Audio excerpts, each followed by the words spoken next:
생생법률쇼 진행을 맡은 김유리입니다. 이 세상의 이슈를 법률적 시점에서 다뤄보는 본격 토크 블록버스터 법률 이슈 토크 시작했습니다. 제 옆에는 전혜연 시사평론가 자리하셨습니다. 안녕하세요. 안녕하세요. 네, 반갑습니다. 자, 오늘 또 초록 나비와 함께하게 됐네요.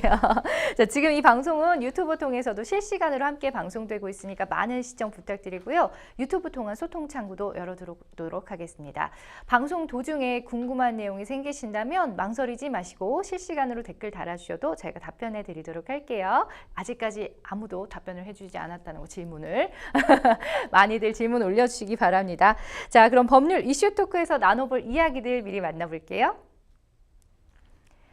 아스파탐 발암물질 논란, 소비자 혼란 가중, 위기의 새마을금고 연체율 역대급, 신뢰와 배려 없는 사회, 먹튀 논란.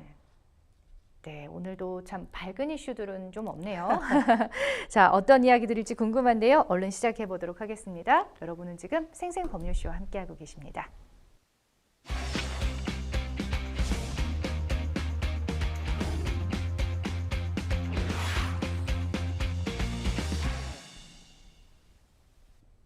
네, 법률 이슈 토크. 먼저 오늘은 아스파탐에 관한 이야기를 만나보도록 하겠습니다. 아스파탐 발암물질 논란, 소비자 혼란 가중이라는 주제인데요.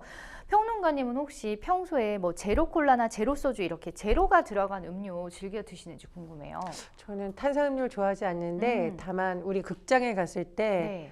팝콘을 안 먹을 수 없고 그렇죠. 그래서 콜라는 제로 콜라라고 하는 약간 비겁한 변명을 네. 스스로에게 하면서 네. 그때 많이 마시게 되는 건데 아마 많은 소비자들이 그런 심리가 있지 않을까 싶습니다. 네. 콜라는 마시고 싶어. 네. 그런데 제로 칼로리. 콜라니까 칼로리가 좀 낮고 설탕이 안 들어갔으니까 상대적으로 탄산음료를 하더라도 건강에 좀 덜 해야지 않을까라는 기대를 하는 것 같은데 최근에 아스파탐을 넣고 워낙 뜨거운 거라 네. 또 일부 소비자들은 망설인다 이런 뉴스도 나오고 있습니다. 맞습니다. 자, 설탕 대신에 인공 감미료 사용해서 열량을 낮춘 식품 찾는 분들이 많아요.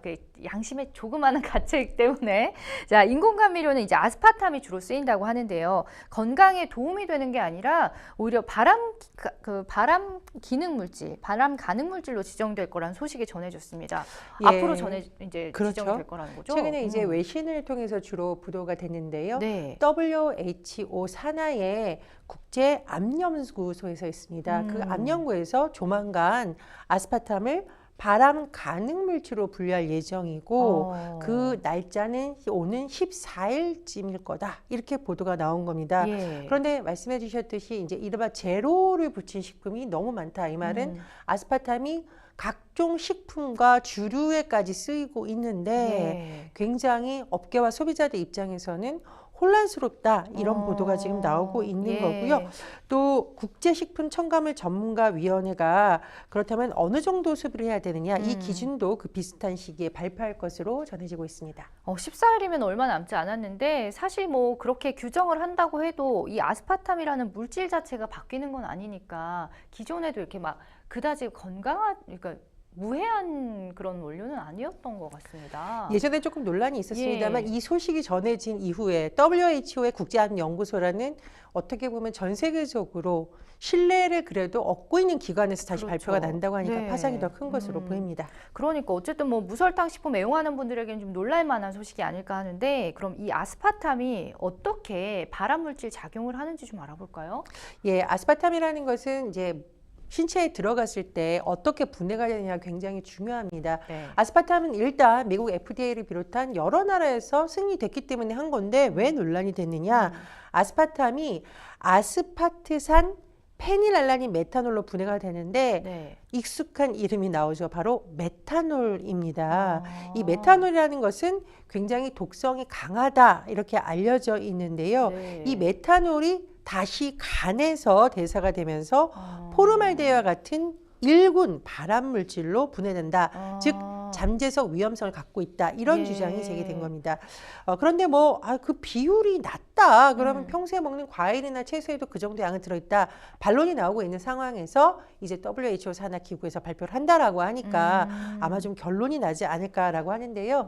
우리가 이제 암과 관련한 물질을 세 가지로 보통 구분을 합니다. 예. 1군, 네. 1군은 말 그대로 암을 유발한다는 과학적 근거가 충분한 물질. 예를 들면 담배, 네. 왜 이제 담배 포장 보면 딱 아예 써 있잖아요. 예, 예. 최근에 논란이 됐던 성면 이런 게 1군 발암 물질이고요. 이 A군이라고 있습니다. 네. 즉 2군은 A군과 B군으로 나누는데 예. 이 A군은 발암 추정 물질. 예를 들면 이제 붉은 고기 먹지 말아라, 튀긴 음식 먹지 말아라 이런 얘기 하잖아요. 예. 그리고 이 B군은 뭐냐? 암을 유발할 가능성이 있다라고는 가능성. 물질이죠. 그래서 아스파탐 경우에는 이 두 번째, 이 B군에 속할 가능성이 높다라고 지금 전망이 나오고 있는데, 그런데도 이제 뭐 김치나 알로에베라도 이 B군인데 이게 과연 위험한가 논란이 제기되고 있는 거고요. 예, 중요한 예. 것은 얼마나 많이 먹느냐, 이제 노출 빈도라고 하죠. 그 부분도 사실 연관되어 있기 때문에 지금 무언가 단정적으로 말하기는 조금 어려운 시점입니다. 그러네요. 이렇게 기준을 들어보니까 조금 애매한 부분이 있는 것 같아요. 다음 주에 일단 아스파탐의 이 비군 발암 가능 물질 지정 방침과 함께 발표되는 또 섭취 기준이 있으니까 그거까지 좀 지켜보고 제로 콜라를 계속해서 먹을지 말지를 좀 지켜봐야 될 것 같은데, 그러면 이 아스파탐에 대해서 좀 더 자세히 알아보도록 하겠습니다. 정확히 어떤 물질인가요? 이게 아스파탐이라는 게. 우리가 왜 이제 다양한 식품 첨가물 중에는 화학 물질이 많이 있죠. 예. 1965년에 미국 화학자 제임스 슐레터가 여러 가지 약을 개발하는 중에서 네. 화학 물질을 이렇게도 혼합해보고 저렇게도 혼합해보고 했습니다. 그런데 우리가 왜 이제 종이를 할 때 이렇게 손가락에 침을 튀는 경우가 있죠. 예전에 많이 그랬어요. 네. 네. 그래서 다시 딱 했는데 뭔가 단맛이 느껴진다. 이건 뭐지? 해서 봤더니 말 그대로 감미료, 단맛을 내는 인공 감미료로서의 가능성을 발견했는데, 종이에서 그때 발견된 것이 아스파탐입니다. 아. 그래서 이제 감미료는 감미료인데 화학적 감미료라고 볼 수 있는 거고요. 예. 그런데 이 아스파탐은 왜 이렇게 많이 쓰였을까? 첫 번째, 설탕보다 단맛을 200배나 낸다. 그런데 칼로리는 적다. 식품업계 어떻게 그게 입장에서는 네. 매력적일 수밖에 그러니까요. 없고, 소비자들한테도 우리는 단맛은 내지만 칼로리는 낮아요라는 말 그대로 제로 콜라와 직접적인 연관이 된 거죠. 그리고 1974년 미국 식품의약국 FDA를 비롯해서 여러 나라에서 식품에 쓸 수 있게 승인이 된 상황이었기 때문에 이제 쓰인 겁니다. 그런데 WHO에서 이런 반응이 나온다고 하니 그러니까요. 업계에서 비상이 걸렸던 겁니다. 맞습니다. 자, WHO 산하 국제암연구소 ILRC는요, 왜 아스파탐의 유해성에 대해서 조사를 한 걸까요? 갑작스럽게. 이것도 너무 궁금해요. 이제 WHO의 전문 연구소들에는 국제적인 논문에서 발표하는 여러 가지 내용을 유심히 보겠죠. 그런데 예. 지난해 3월에 프랑스의 소르본 파리 노르대 연구팀이 네. 이 아스파탐을 비롯한 인공 감미료가 암 발생 위험을 약간 높일 수 있다라는 중요한 연구 결과가 나왔습니다. 무려 성인 10만 명을 넘는 대상으로 조사를 해서 나오니까 WHO에서는 이런 논문들을 근거로 한번 제대로 주목을 해서 규명을 해봐야겠다 이렇게 된 거고요. 이탈리아 연구소에서도 아스파탐이 백혈병 등을 유발할 가능성을 언급을 했는데 제가 아까 메탄올 얘기했잖아요. 이 연구에서도 메탄올을 주목을 해서 콕 집어서 이런 가능성을 언급한 거기 때문에 WHO는 세계보건기구지 않습니까? 그래서 국제사회에서 발표되는 이것을 근거로 아마도 주목한 게 아닐까 싶은데 사실 공식적인 발표가 난 건 아니고요. 다만 언론에서는 이런 흐름이 영향을 미치지 않을까라고 이제 추론을 하고 있는 상황입니다. 그렇군요. 자, 어쨌든 뭐 그래서 많이 쓰여왔는데 이 연구 결과를 통해 이번에 좀 문제가 된 게 아닌가 싶은데, 워낙에 사실 다양한 식품에 쓰이잖아요. 그래서 많은 분들이 좀 걱정을 하시는 것 같습니다. 자, 특히나 막걸리 업계가 가장 긴장을 하고 있다고요? 막걸리 마시면 달달하죠. 갑자기 그래서 마시고 싶네요. 예. 그러시죠. 이제 예를 들면 일하시는 분들이 막걸리 먹으면 힘난다. 이게 약간 배가 부른 것도 있지만 이제 단맛에서 느끼는 그런 걸 느끼시는 게 아닐까 싶은데 우리나라의 여러 종류의 막걸리에 이 아스파탐이 사용된 것으로 전해지고 있습니다. 업계가 비상에 걸린 이유가 있는데요. 아스파탐 안 쓰면 되지라고 하는데 이 업체들의 규모가 대기업이 아니다 보니 이것을 대체할 물질을 당장 찾는 것이 쉽지가 않다는 겁니다. 그렇겠네요. 근데 문제는 뭐냐면 사실 우리 머릿속에는 막걸리 하면 건강한 주류라는 인식이 있어서 이게 충돌했기 때문인지 이런 논란이 일고 나서 뭐 제로 음료 이런 건 매출이 별 변화가 없는데 막걸리 매출은 적게는 3%, 많게는 12%까지 줄어든 것으로 나타났으니까 예. 업체 입장으로서는 상당히 부담이 되는 것이죠. 어. 그러니까 대체 물질을 찾기가 쉽지 않고 두 번째는 소비자들이 민감하게 반응하기 때문에 지금 업계에서 비상이 걸린 것으로 보입니다. 다만 이제 식약처에서 너무 업계가 혼란스럽고 소비자들이 궁금해하니까 발표를 예. 냈는데요. 예, 예. 기준량으로 봤을 때 이 아스파탐이 주로 사용되는 막걸리 보통 750ml로 측정을 하거든요. 성인 60kg 기준으로 그럼 도대체 유의하려면 얼마나 마셔야 되느냐. 한 명 그러니까. 마신다고 위험하냐가 아니라 33병을 마셔야 어.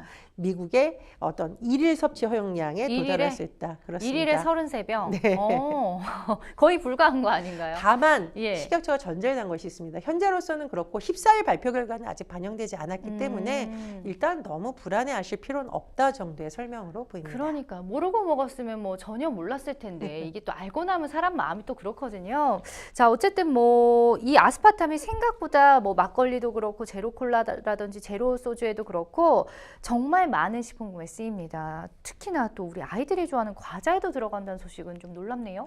이건 이제 업계에서도 밝혔습니다. 이런 제품에 들어가 있고 중요한 것은 우리는 14일 발표 이전에 선제적으로 이거 이제 사용하지 않겠다라고 발표를 한 겁니다. 네, 다소 이제 선제적으로 소비자들을 안심시키기 위한 것으로 보이는데요. 예. 우리가 진짜 많이 아는 과자가 들어가 있네요. 저도 좋아하는 오리온의 포카칩. 아하, 저 어제도 먹었는데요. 예. 고래밥을 비롯해서 한 10개 정도 상품에 아. 아스파탐이 사용되었다고 하고 그렇군요. 크라운제가 하면 뭐 제가 업계에서 굉장히 독보적인 업체고 굉장히 큰 기업이죠. 네. 콘칩 아하. 초당 네. 옥수수 맛 과자에 아스파탐이 사용되었는데 한마디로 일일 섭취 허용량 측면에서 보면은 뭐 제품이 미달 수준이고 아직 위험하지 않다라고 하지만 그래도 선제적으로 이 원료를 대체하겠다라고 발표를 한 겁니다. 이 원료를 대체할 게 빨리 좀 나왔으면 좋겠네요. 어쨌든 다 맛있는 것들에만 들어가 있어가지고 그렇죠. 자, 근데 대부분의 또 중국산 김치에는 또 아스파탐이 들어가고 있다고 하던데 이 이유가 뭘까요? 맛 때문일까요?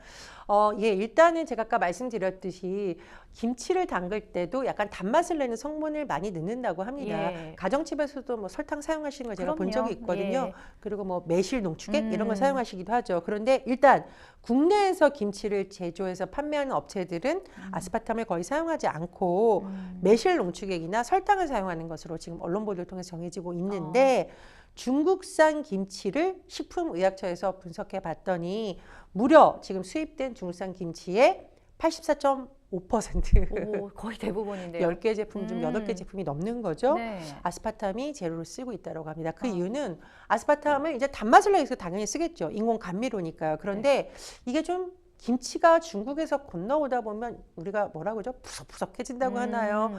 이 식감이 굉장히 예. 중요하잖아요. 예. 아스파탐을 쓰면 상대적으로 좀 아삭아삭하는 아. 식감이 유지되기 때문에 많이 쓴 게 아니냐 이런 보도로 알려지고 있습니다. 그렇군요. 자, 이렇게 아스파탐이 이슈가 된 이후에 무설탕 음료라든지 막걸리, 과자 등이 조마 위에 오르면서 좀 많은 소비자분들이 걱정을 하고 혼란을 겪고 있는 상황입니다. 결국 이제 식약처가 아까 나섰다고 말씀해 주셨는데 구체적으로 어떤 얘기를 했나요? 예, 식약처에서는 어떤 허용치에 도달하지 않으면 큰 문제가 일단 없다. 너무 불안해하지 마시라고 하는데 네. 너무 추상적이고 어렵잖아요. 그렇죠. 이 허용치를 우리가 이게 몇 밀이고 어. 어떤 기준으로 봐야 되는지 모르니까 식약처에서 맞아요. 발표한 걸 좀 설명을 드려보면은 예. 첫 번째로 제가 아까 말씀드렸듯이 보통 막걸리 우리가 한 병이라고 하죠. 750ml가 많이 판매가 되고 있고요. 예. 성인이라고 하면 보통 몸무게 60kg을 기준으로 해서 많이 설명을 해주는데 네.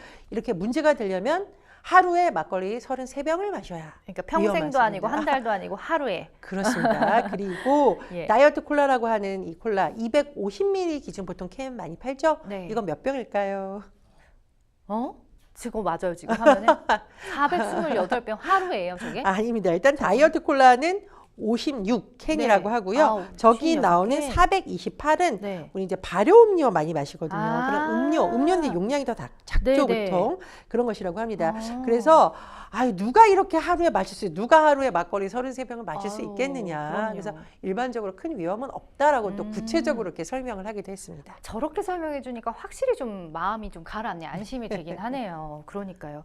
자, 만약에 이제 아스파탐이 이제 14일 이후에 발암 가능 물질로 분류가 되면은 식약처는 이를 바탕으로 해서 국민 섭취량 등을 조사하는 위해성 평가를 진행해서 안전관리 방안을 마련할 계획이라고 합니다. 그래서 사람이 먹는 모든 음식에는 이제 미량이나마 발암물질이나 독성물질이 좀 들어있다고는 합니다. 뭐 예를 들면 사카린이나 아스파탐 같은 경우는 비만이나 당뇨 환자에겐 또 삶의 질을 높여주는 식품이 될 수도 있는 거거든요. 자, 그 식품의 효용 가치를 좀 고려하지 않고 너무나 좀 엄격한 기준치만 적용을 하면 세상에 먹을 음식이 얼마나 있을까 싶기도 하거든요.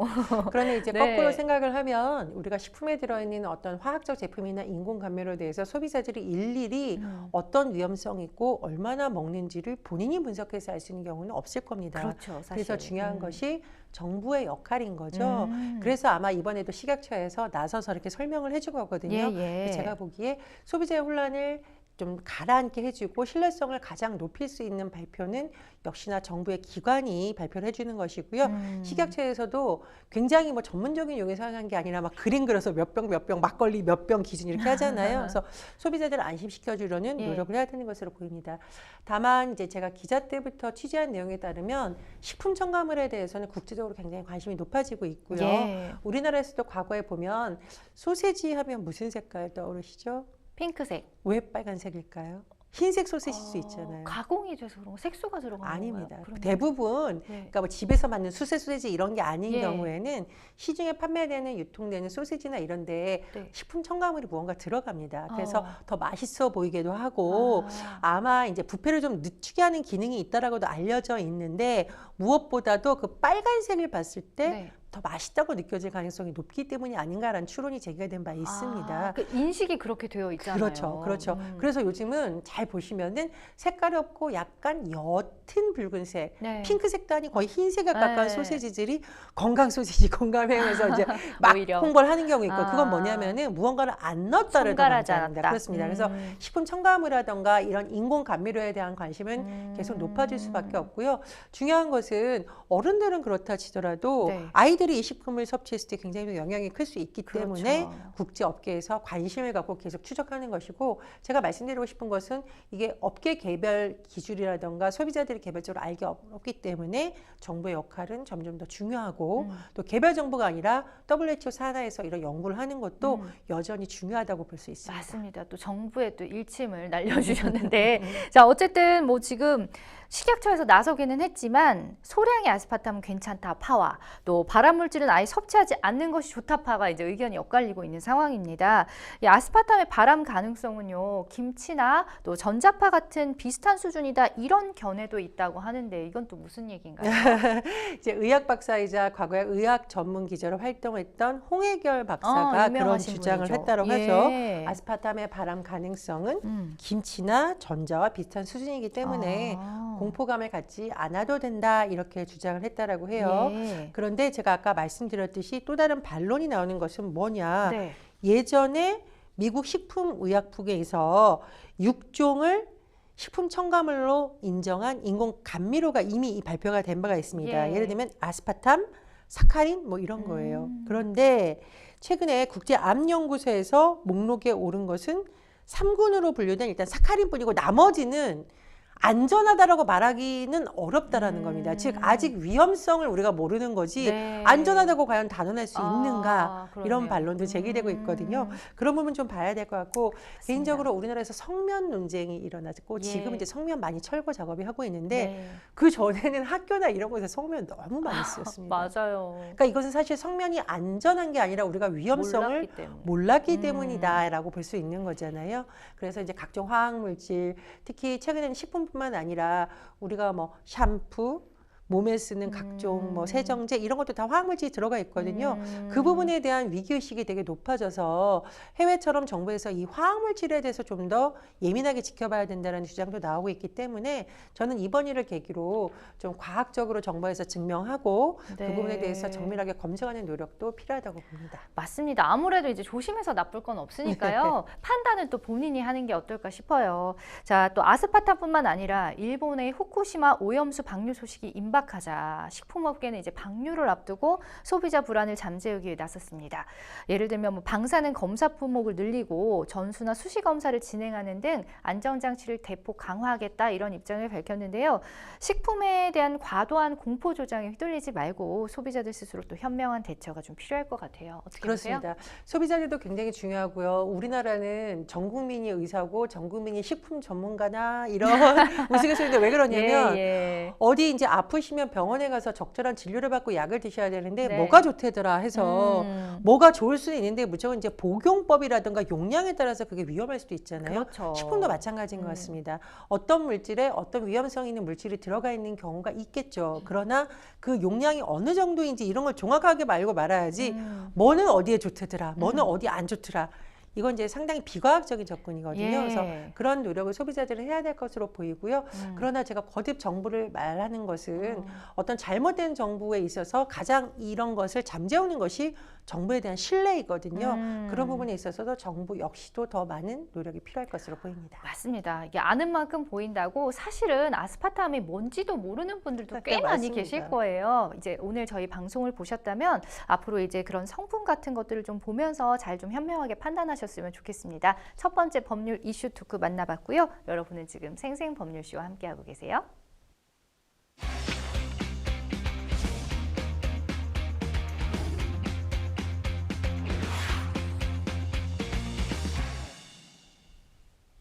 법률 이슈 토크 두 번째 주제 만나보도록 하겠습니다.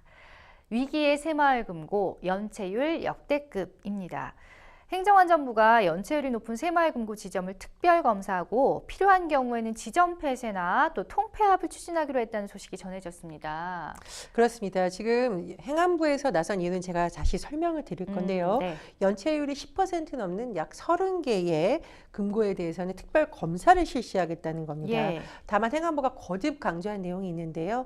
만약에 금고가 파산하거나 통폐합되는 경우가 있거든요. 그럴 경우에 예금자들이 맡긴 돈은 어떻게 되느냐 굉장히 불안하실 수 있잖아요. 그렇죠. 1인당 5천만 원까지 보호할 수 있다. 5천만 원의 기준은 예금자 보호법에 따른 기준이기 때문에 이런 부분을 거듭 강조하고 있어서 최근에 뉴스 보시면 이 새마을금고 그러니까 새마을금고를 시작으로 금융권에 대한 위기론이 확산되고 있다는 네. 기사가 나온 바가 있으니까 행안부나 정부 측에서 보기엔 이거 더 이상 그냥 두면 안 되겠다라고 해서 굉장히 적극적으로 설명을 하고 있는 시점입니다. 그렇네요. 자, 새마을금고가 위험하다, 부실 위험이 있다 등의 얘기가 계속 들려왔었는데 이 연체율이 높기 때문이라는 또 얘기가 있습니다. 과연 연체율이 어느 정도길래 그런 얘기가 있는 건가요? 이 새마을금고가 왜 행안부에서 관리할지 설명을 좀 미리 드려야 될 것 같아요. 자치단체가 설립 인가 권한을 갖고 있습니다. 왜냐하면 우리가 이제 협동조합이라고 하죠. 네. 이런 협동조합은 자치단체와 연관되어 있고 당연히 행정안전부에서 지금 관리를 하는 겁니다. 보통 이제 우리가 금융감독원, 그렇죠. 금융감독위를 생각하는데 예. 조금 다른 구조고 새마을금고 잘 보시면 조합원이란 말 들으신 적 있죠. 네. 당연히 조합장도 있습니다. 그러면 어떤 우리가 이른바 돈을 빌려줄 때 대출을 할 때 굉장히 기준을 까다롭게 봐야 되잖아요. 네. 근데 이제 조합장이라던가 이런 힘 있는 분들의 어떤 영향이 또 미치는 것 아니냐. 오. 이런 이제 여러 가지 문제가 지금 제기되고 있는 상황이에요. 네. 이런 가운데 새마을금고 하면 요즘 단어를 이해하시면 조금 했는데 부동산이 많이 언급이 됩니다. 오. 왜냐하면 대출이 개인 대출을 많이 해줘서 문제가 되는 경우도 있지만 새마을금고를 자세히 들어봤더니 부동산 개발 사업에 투입되는 공동대출의 연체율이 무려 20%에 육박한다라는 겁니다. 어이구, 대부업체 아닌가요? 예. 예, 그리고 무섭네요. 지금 공동대출 연체율을 전국 새마을금고를 대상으로 한 언론사가 취재해봤더니 19%인데 이게 지난해 말 대비 2배가량 급등했다고 합니다. 이게 연체율이 1년여 만에 또는 아직 사실 1년도 안 된 거죠. 지난해 말이니까. 네. 이건 굉장히 심각한 신호라고 봐야겠죠. 그러네요. 그래서 더 유일하게 들어봤더니 법인 대출을 이제 들어본 거예요. 예, 개인 예. 대출이 아니라. 건설 및 부동산업 대출 잔액이 56조 원인데 이제 비은행이 있을 거잖아요. 뭐 캐피털 이런 곳. 그곳에 무려 44%에 달합니다. 그래서 만약 이 문제를 제가 왜 강조를 드리냐면 이렇게 전체에서 차지하는 비중이 큰데 만약 이곳에 타격이 있다면 시장에 미치는 영향이 어마어마하게 그럼요. 크겠죠. 예, 예. 그렇다 보니까 지금 정부에서도 나서고 있는 거고요. 새마을금고의 부실이 본격적으로 드러났다 이런 비판이 제기된 시점이기 때문에 정부에서 어떤 범정부 대응의 대책이 필요하다라고 움직이는 것으로 해석이 됩니다. 그러니까요. 참 새마을금고 저도 기억나는 게 저 초등학교 때는 저축을 이렇게 꼭 했어야 됐었거든요. 그때 이제 새마을금고에서 초등학교 전체에 한 적이 있어가지고 되게 익숙하고 저한테는 그런 곳인데 어쨌든 뭐 오랜 시간 우리 서민들의 금융 울타리가 되어왔던 곳이기도 합니다. 이렇게 부실 위험에 놓이게 된 이유는 뭐라고 보시는지요? 금융권의 부실을 촉진하는 요인 중에 하나가 대출과 관련된 부분이죠. 이른바 이 대출을 네. 개인 대출이 아니라 여러 가지 규모가 큰 대출로 무리하게 했을 경우에 큰 타격이 올 수 있겠죠. 제가 거듭 부동산에 예. 말씀드린 이유가 있습니다. 새마을금고는요, 한 100억 원에서 300억짜리 소규모의 부동산과 관련된 곳에 대출을 많이 하는 특화 전략을 썼다라고 합니다. 예. 그럴 수 있겠죠. 네. 그런데 문제는 뭐냐면 작년 한번 생각해 보세요. 금리가 엄청나게 올랐습니다. 예. 금리가 오르면서 부동산 경기는 또 금리와 연관이 되어 있어요. 부동산 경기가 얼어붙으면 어떻게 될까요? 부동산 업계도 어려워지고 그렇죠. 여러 가지 연쇄 작용이 보다 보니 네.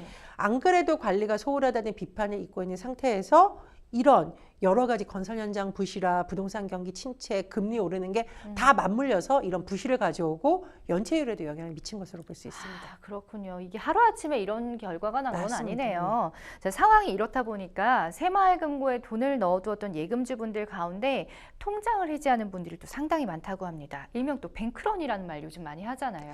제가 오늘 한 방송에서 예. 오픈런이라고 잘못 발음을 해서 아. 진행자분하고 적어주다 아, 뱅크런인데? 오픈런 아니고 어. 뱅크런입니다.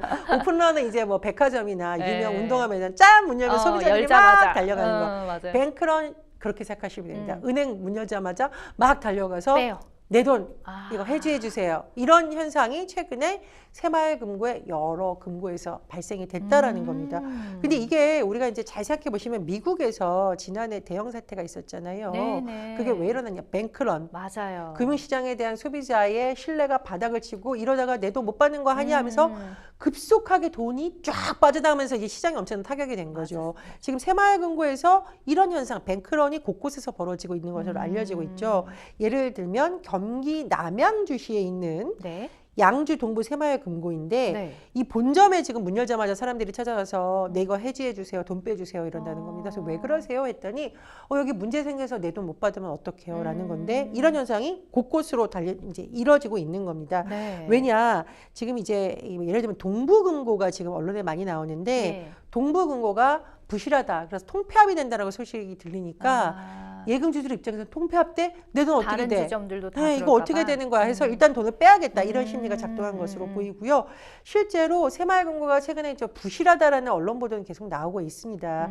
뭐 폐업 얘기가 나오고 있는 것도 있고 또 악성 채권 문제도 있다라는 보도가 나오면 당연히 예금주들 입장에서는 이런 움직임을 보시는 건데 네. 다만 새마을금고의 설명을 들어보면 그럴 염려가 없다라고 거듭 강조를 하고 있거든요.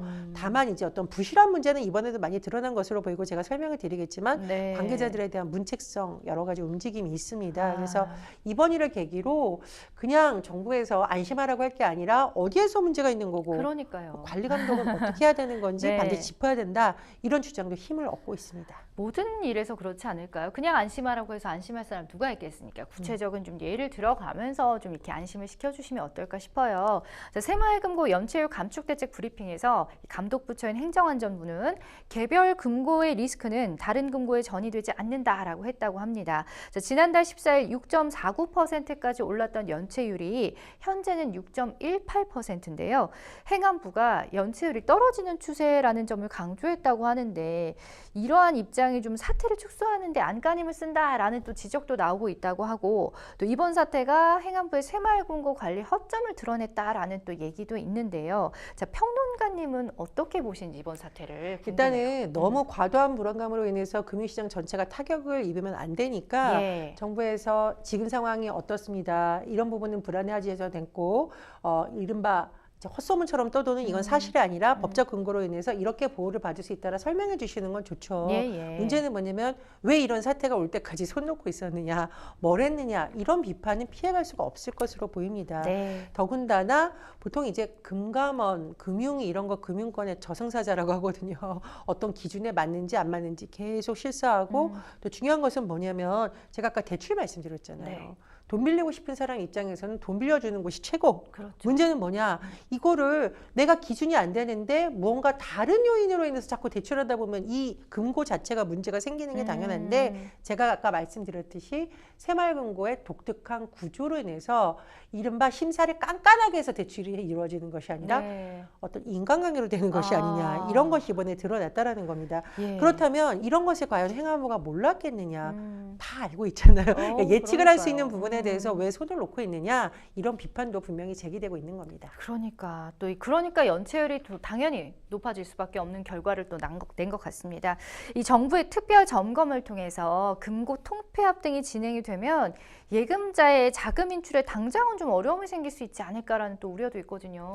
예, 새마을금고 같은 경우에 보면 지역별로 어디 금고가 있잖아요. 예. 그런데 이쪽이 문제가 생겨서 저쪽과 통폐합이 됐을 때 이 두 곳에 있는 소비자들은 도대체 보호받을 수 있느냐가 사실 굉장히 궁금한 부분입니다. 제일 궁금하죠. 예, 하나하나 짚어보면 예. 첫 번째로 어떤 개별 금고의 부실이 다른 금고에 영향을 미치지 않는다. 그리고 전체 금고에도 확산되지 않는다라고 행안부에서 설명을 하고 있고요. 네. 두 번째로 상환준비금, 내 돈 주세요. 근데 돈 없어요 할까 봐 걱정하시는 거잖아요. 상환준비금, 중앙회 차원에서 보면 13조. 현금성 자산은 60조니까 예. 또 금고별 금융자산도 1,000억 원 이상 보유하고 있다. 즉 소비자들 걱정하셔도 된다. 그 정도 돈은 갖고 있다. 이런 취지로 설명을 한 것으로 보입니다. 그렇군요. 이번 새마을금고 이슈와 함께 또 부각되는 것이 있는데요. 바로 예금자 보호 한도입니다. 저희가 계속해서 앞에서도 얘기를 했지만 은행이나 금융기관이 파산했을 때 고객이 돌려받을 수 있는 예금 한도가 5천만 원으로 정해져 있는데요.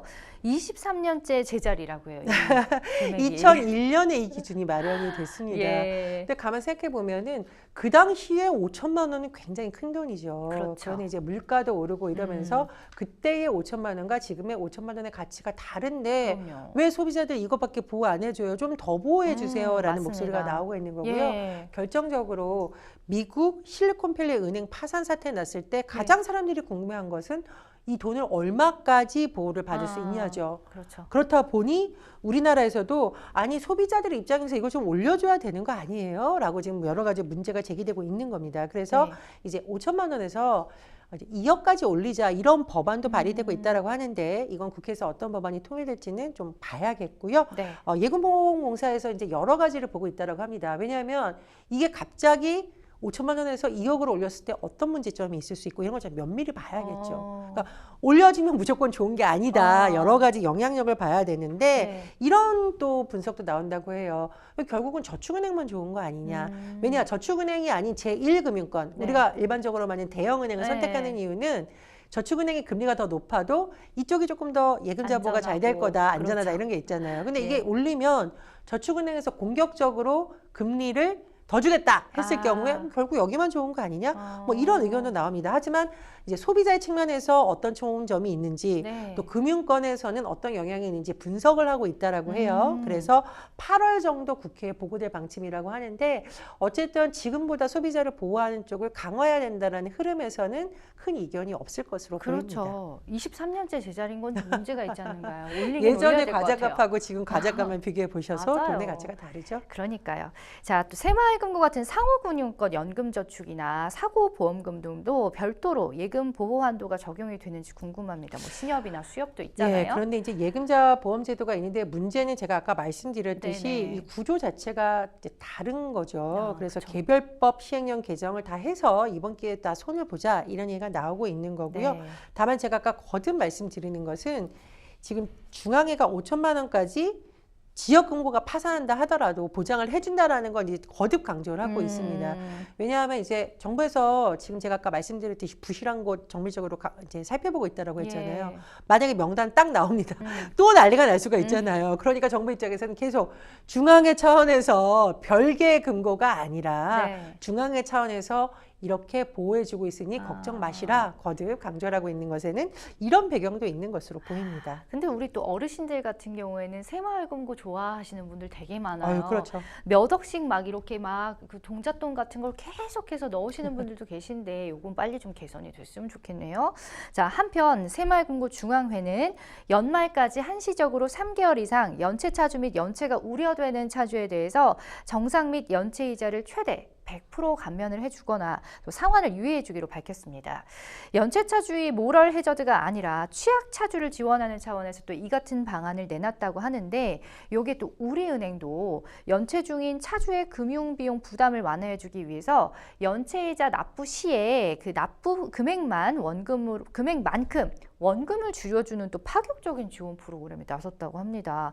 그럼 이자를 착실히 갚아온 사람들한테는 사실 화가 나는 포인트가 아닐까 싶어. 그럼 내가 왜 이렇게 이자를 갚았을까? 막 회의가 될 것 같기도 한데. 김유리 NC님은 어떻게 보시나요?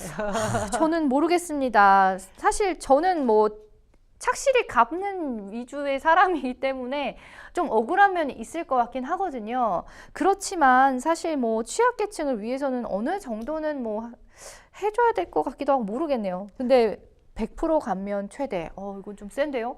일단 보통 네. 이런 경우는 앞으로 영원히 이렇게 하겠다가 아니라 한시적으로 하는 한시적으로. 경우가 많습니다. 오. 그래서 새마을금고도 연말까지 한시적으로 3개월 이상 연체 차주 및 연체가 우려되는 차주에 대해서 이 이자를 최대 100% 감면해주겠다. 왜? 박앤세일도 아니고. 왜 예. 그러냐? 음. 취약 차주를 지원하기 위해서 그렇다. 아. 이 의미를 잘 보셔야 됩니다. 이제 네네. 금융권에서 우리가 이자 장사한다고 비판받고 있잖아요. 그런데 사실 우리는 이렇게 어려움에 쏠린 분들에 대해서도 따뜻한 정책을 취하고 있습니다라는 메시지를 전달하고 싶을 겁니다. 약간 보여주기식이 네. 아닌가 싶기도 이게 한데요. 이제 그런데 그 비판이 나온 거죠. 일각에서 새마을금고에 대해서 워낙 비판 여론 크니까 이런 거 아니냐라는 문제 제기도 나오고 있고 결정적으로 아까 말씀하신 부분 나는 정말 밤잠 안 자고 열심히 일해서 이자 갖고 있는데 그럼 내가 이자 왜 갚아요? 그러니까요. 이른바 모럴 해저드 이런 거 악용하는 사람도 있지 않아요? 역차별 논란과 모럴 해저드 논란이 동시에 일어나고 있고요. 우리은행도 이제 이런 비슷한 대책을 냈죠. 차주의 금융비용 부담을 완화해주기 위해서 연체이자를 아까 말씀해 주시지 납부할 경우 납부 금액만큼 원금을 줄여주겠다.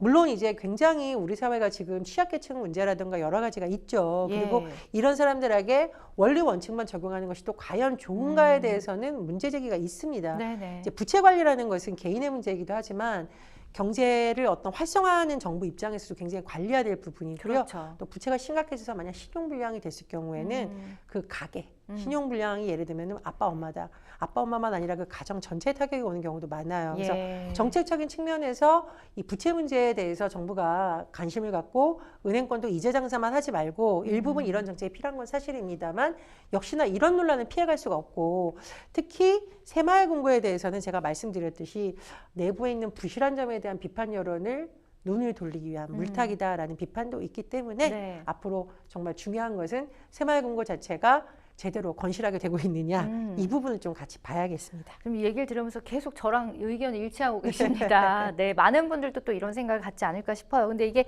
다 만족시키는 건 참 쉽지가 않기 때문에 참 고민이 많으실 것 같아요. 자, 새마을금고 위험 우려가 다른 상호 금융들 예를 들면 농협이라든지 수협이라든지 이런 곳으로도 번질 수 있는 게 아닌가 여기에 대한 또 우려도 나오고 있는데요. 저희가 뭐 계속해서 지난번 방송에서도 언급했고 실리콘밸리 문제요.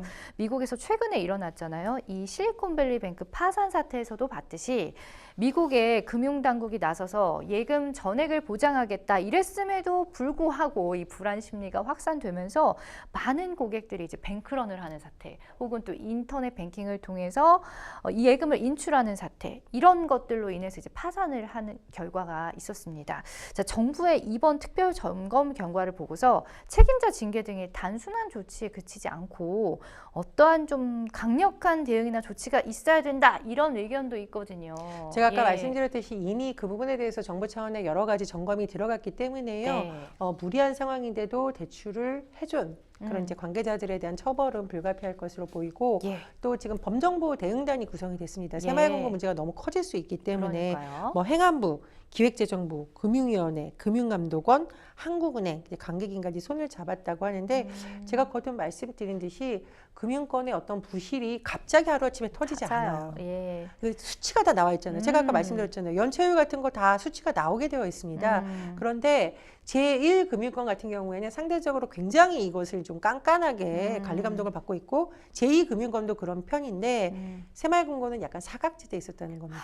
그래서 그러니까요. 오늘 일부 언론에 보면 행안부가 그렇게 못할 거면 차라리 금융감독이나 금융위원회로 넘기는 것도 고려해라. 네. 이건 부채의 문제가 아니라 어, 새마을금고를 믿고 맡겼던 아까 어르신들 얘기했죠. 그럼요. 이 소비자들에게 엄청난 피해가 갈 수 있고 예. 이게 금융권 전체에 타격이 오고 큰 문제가 될 수 있기 때문에 해야 된다는 목소리도 나옵니다. 하지만 그게 또 효과적인 방법이냐 그리고 법적 근거에 맞느냐는 또 논쟁이 제기될 수 있기 때문에 맞아요. 핵심은 소비자가 피해받지 않도록 그리고 이런 사태가 대규모 어떤 충격을 주는 사태로 오지 않도록 해야 된다는 핵심이 있겠죠. 네. 그런 부분 봐야겠고 또 하나 이제 소비자들이 주의할 점은 어떤 뉴스 나온다고 해서 보면은 그 뉴스를 파생되는 온갖 카더라 뉴스가 또 온라인 단체 대화방에서 형성이 되는데 그런 거 믿지 마시고 정부의 이제 설명을 좀 꼼꼼하게 보시는 것도 필요할 것으로 보이고 또 하나 굉장히 가슴 아픈 사건이 있었습니다. 예전에 예적금과 투자형 상품을 혼동해서 굉장히 많은 뭐 피해자들이 어르신들이 양산됐죠. 나온 적 있죠. 아유, 맞아요. 물론 이게 불안전 판매 설명을 제대로 안 해줬다는 계속 논쟁이 되고 법적 분쟁까지 갔는데 소비자들 입장에서도 아, 돈 많이 준다 이거 보지 마시고 좀 네. 꼼꼼하게 보셔가지고 나중에 그때 계약하지 말아야 됐다 이런 거 없도록 잘 살펴봐야겠습니다. 가장 중요하죠. 사전에 내가 네. 꼼꼼하게 체크하는 거. 어쨌든 저희 뭐 새마을금고 사태에 대해서 얘기를 나눴는데 터질 게 터진 사건이 아니었나라는 생각을 하게 되네요. 어쨌든 뭐 관리 감독을 사전에 좀 철저히 하셔가지고 좀 깐깐하게 검토를 좀 하셨으면 좋겠고 이미 이제 엎질러진 물이 돼버렸기 때문에 앞으로 좀 어떻게 수습을 하는지에 대해서도 좀 지켜봐야 될 것 같습니다. 자, 이번 세 번째 또 이슈 토크 주제 만나보도록 하겠습니다. 신뢰와 배려 없는 사회, 먹튀 논란입니다. 이익을 취하고 나몰라라는 게 이른바 먹튀라는 건데요. 그 갖가지 논란에 대해서 좀 살펴보도록 하겠습니다.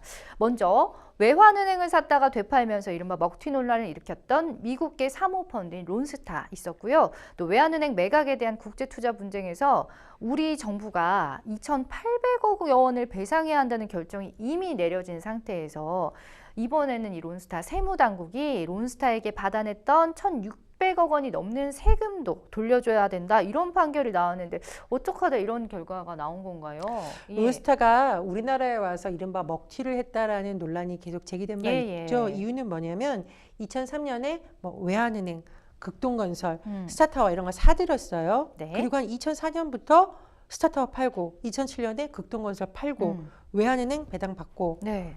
이게 이제 먹튀다. 아, 예. 중요한 것은 뭐냐? 국세청에서 8천억 원대 세금을 매겼습니다. 이게 굉장히 큰 논란이 되는데 론스타는 뭐라 그러냐면은 법인세, 예를 들면 외환은행을 되팔아서 6조 원대 지금 돈을 번 것으로 알려져 있거든요. 네, 6조 원. 예. 와, 예. 법인세 1,700원 부당하다 손을 냈고 네. 5년 만에 대법원이 론스타에 손을 들어줬습니다. 오. 법인세를 취소하라.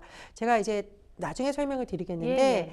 현재 지금 왜 패소했을까의 요인을 보면 이게 법인세를 부과해야 되느냐 아니냐에 대해서 국세청이 좀 일관되지 못하고 아. 그 판단에 대해서 국세청은 좀 잘못 내린 것이 아니라 법원의 입장에서 보면 그렇답니다. 이런 근거를 잘못 적용했다는 비판이 나오고 있는데 어쨌든 이렇게 된 거고요.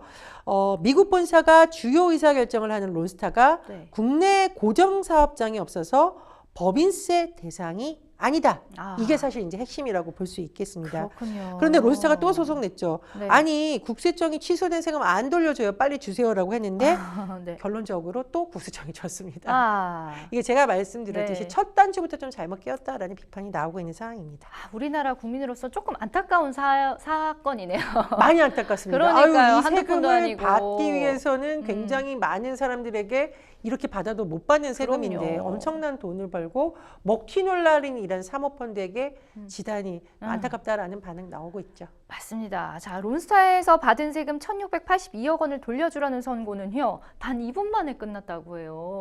예. 제가 말씀드렸듯이 세금을 원천 징수하고 법 인수하고 할 때 국세청이 오락가락했다. 이게 이제 문제 핵심이고 법원 입장에서 제가 말씀드렸듯이 예. 법인세의 기준을 잘 봤어야 된다. 이런 비판이 나온다고 좀 설명을 드릴 수가 있겠습니다. 그래서 뭐 국세청에 있는 분들도 많은 노력을 하셨겠지만 네. 론스타의 경우에도 얼마나 엄청난 전문 법조인들과 로펌을 통해서 이걸 만만치 대응했겠어요. 않겠죠. 장난 아니겠죠. 그렇습니다. 예. 그래서 이 부분에 대해서 제가 이제 개인을 비판할 수는 없지만 어쨌든 국세청이 이런 문제에서 이번 일을 뼈아픈 교훈으로 삼아서 네. 특히 이런 사모펀드라든가 이런 걸 대응을 할 때는 조금 더 정밀한 대응이 필요할 것으로 보입니다. 그냥 뼈 아프게 지나가기엔 너무 큰 금액이긴 그렇습니다. 합니다. 자, 근데 이 과정에서 국세청은 대법원이 취소하라는 세금을 왜 안 돌려주고 버텼을까요? 이렇게 오락가락 한다고 하셨는데. 제가 말씀드렸듯이 네. 국세청이 노력을 안 한 건 아니에요. 예, 예. 뭐 예를 들면 미국에 본사가 있고 어떻고 이런 반박을 하기 위해서 어디를 찾아가서 발굴하고 했었습니다만 제가 보기에 첫 단추를 잘못 꼈다라는 부분이 가장 큰 영향을 미친 것으로 보입니다. 그러니까 그게 제일 중요했는데 말이죠. 자, 론스타로부터 세금을 못 받게 됐을 뿐만 아니라 이제 이자에서 세금까지 챙겨주게 된 상황이 됐습니다. 그동안에 이제 국세청이 관련한 여러 가지 재판을 거치면서 제대로 판단을 하고 대응을 해온 것인지 좀 면밀히 따질 필요성이 좀 있어 보입니다. 예. 그런데 이 세금 반환 소송이 론스타 건뿐만 아니라 대기업이나 이런 곳과도 국세청이 소송하는 경우 굉장히 많아요. 맞습니다. 그래서 우리가 네. 일일이 그 건 나올 때마다 국세청 무능하다라고 하기엔 좀 그렇죠. 어려운 면이 분명히 있습니다. 그럼요. 다만 예. 이 론스타의 경우에는 우리나라에 와서 엄청나게 많은 일자리를 창출하거나 이게 아니라 말 그대로 이익만 빼고 그냥 갔기 어우. 때문에 이 논란이 더 불거진 약 겁니다. 올라요. 그렇죠. 예. 그래서 그런 부분에서 좀 책임을 피하기 어렵다라는 점이 있고요. 또 이 론스타 사태 같은 경우는 굉장히 뭐 정치적으로 논란이 됐던 부분과도 맞물려 있는데 정치권에서 쟁점이 되긴 했습니다만 어쨌든 세금을 받아들이는 국세청이 더 치밀하고 면밀한 전략을 구사해야 된다. 이 점은 뭐 이견이 없을 것으로 보입니다. 맞습니다. 정말 가슴 아프지만 이번 사건을 타산지석 삼아서 좀 앞으로는 대응을 좀 철저히 할 수 있도록 기반을 마련해야 될 것 같아요. 자, 이번에는 택시비 먹튀 논란인데요. 인천에서 충남 천안까지 타고 온 택시 요금이 13만 원인데 이걸 내지 않고 달아난 승객이 경찰에 붙잡혔는데 고등학생이었대요. 예. 18살 학생이 택시에 탔습니다. 그런데 택시비 안 낸 것도 문제지만 이 과정이 좀 씁쓸합니다. 과정도 중요한데. 인천에서 택시 타서 택시 기사에게 할머니가 차 사고 당했어요라고 한 거예요. 애초에 그럼 거짓말을 한 거네요. 예, 사기칠 마음으로. 택시 운전사분이 공개한 블랙박스를 보면 학생 괜찮아? 막 그러면서 이분은 막 식사도 안 하고 빨리 데려다 줘야지 했는데 예. 이 학생이 아빠가 기다리고 있어요 하고 차에서 내려서 도주를 하죠. 택시 운전사분이 뛰어가다 넘어져서 많이 다쳐서 이 사연이 널리 알려지게 된 거거든요. 예. 그래서 이 먹튀 사건은 돈 13만 원도 문제이지만 네. 이 택시기사에게 거짓말을 해서 호의를 악용했다는 점에서 또 비판이 일기도 했습니다. 그러니까요. 아유, 정말 너무너무 가슴이 아픕니다. 자, 이러한 택시비 먹튀 사건 사실 뭐 어제 오늘 문제가 아닙니다. 아니 예. 택시비 먹튀도 먹튀인데 저는 이제 식당에서 밥 먹고 도망 맞아요. 사실 금액이 뭐 2만 원, 3만 원인 경우도 있고 수십만 원 호가하는 경우에 있는데 식당분들 얼마나 속상하실까 싶습니다. 그리고 택시 같은 경우에는 이 승객을 띄고 장거리 예를 들면 20만 원, 60만 원 운행을 하는 분들은 다른 승객을 그동안 못 봤습니다. 네. 그러면 이분의 생계와 직접적으로 연관이 되는 먹튀 사건이기 때문에 사회적으로 더 공분이 드는 것으로 보입니다. 아니, 일각에서는 뭐 무전취식이나 무임승차 같은 처벌이 되게 수위가 낮다라는 좀 지적이 있는데요. 범죄가 재발되는 이유가 이 처벌이 좀 약하기 때문이 아닌가 이런 목소리도 있습니다. 뭐 일부분은 맞는 말입니다. 그런데 어떤 범죄인데 처벌을 강화한다고 줄어든다라는 저희가 근거를 확실하게 되기는 어려운 것 같고요. 다만 요즘에는 네티즌 수사대가 택시 예. 블랙박스 보고 범인 잡아내는 경우도 있더라고요. 맞아요. 사실은 이게 우리나라의 어떤 신뢰 사회 문화라든가 도덕 증가도 연관이 있기 때문에 단순히 처벌만으로 가라앉지는 않을 것으로 보입니다. 그러니까 말입니다. 또 반면에 소비자가 먹튀를 하는 경우도 있죠. 전국에 지점을 둔 필라테스 체인점이 돌연 폐업하는 일이 잇따르면서 전국 각지에서 소비자 피해가 잇따르고 있습니다. 이런 필라테스 업체라든가 우리가 이른바 헬스클럽으로 불리는 피트니스 센터 이런 사건이 빈번하게 일어나거든요. 맞아요. 예. 왜냐하면 우리가 한 달이 아니라 6개월이면 할인 이래가지고 한꺼번에 맞아요. 카드도 이거 6개월 무이자 수수료 내느니 한 번에 이런 경우 경우가 많은데 문제는 뭐냐면은 이제 약관이라든가 소비자 보호 방안이 상대적으로 약하다는 겁니다. 그래서 지금 거기에 대한 제도 개선도 필요하지만 일단 소비자들에게는 현금 일시불 하기보다 신용카드 할부를 해라 또 전문가들이 권유를 하고 있습니다. 얘기를 듣다 보니까 이런 먹튀 논란이나 사건 같은 것들이 좀 서로에 대한 신뢰와 배려가 없기 때문이 아닌가라는 좀 생각이 드는데 진실과 신뢰를 기반으로 한 먹튀 논란, 먹튀 없는 사회를 이뤄가려면 어떻게 하면 좋을까요? 예. 몇 년 전에 우리나라에서 책이 한 권 나왔는데요. 우리나라가 신뢰 문화가 점점 사라지고 있다. 이 신뢰 문화가 사라지는데 큰 요인을 하는 집단은 정치인이다. 라는 경우도 있습니다. 이제 이건 워낙 큰 카테고리에서 본 것인데 사실 소비자들 입장에서 개별적인 노력도 필요합니다만 저는 왜 제가 정부 당국에 강조하냐면요. 이 필라테스라든가 피트니스 업체가 돈 못 받는 건 하루 이틀이 아니에요. 요즘 들어서 문제가 됐던 거 코로나19 상황에서 결혼식장 문제. 그러니까 물론 결혼식장을 코로나 때문에 취소했는데 돈 안 돌려준다 이것도 분쟁이 일었었고 결혼식장 업체가 소비자들 속여서 결혼하려고 갔더니 한 달 만에 도망갔다 이런 경우도 있거든요. 이런 부분 이제 제도적으로 보완이 되어야 소비자들이 보호를 받을 수 있고 계약을 할 때부터 어떤 기준이 만들어져야 되거든요. 확실하게. 제가 그래서 거듭 말하건데 이건 소비자 개인이 할 수 있는 것이 아니라 정부와 또 관계 당국의 책임이라는 거 거듭 말씀을 드립니다. 네. 그리고 이제 또 나 자신을 믿어야 됩니다. 아무도 믿으면 안 돼요. 그런 걸 계약할 때도 굉장히 꼼꼼하게 보셔야 됩니다. 잘 보셔야 될 것 같습니다. 자, 생생법률쇼 어느덧 마칠 시간이네요. 오늘은 시사평론가 전혜연님과 함께했습니다. 고맙습니다. 감사합니다.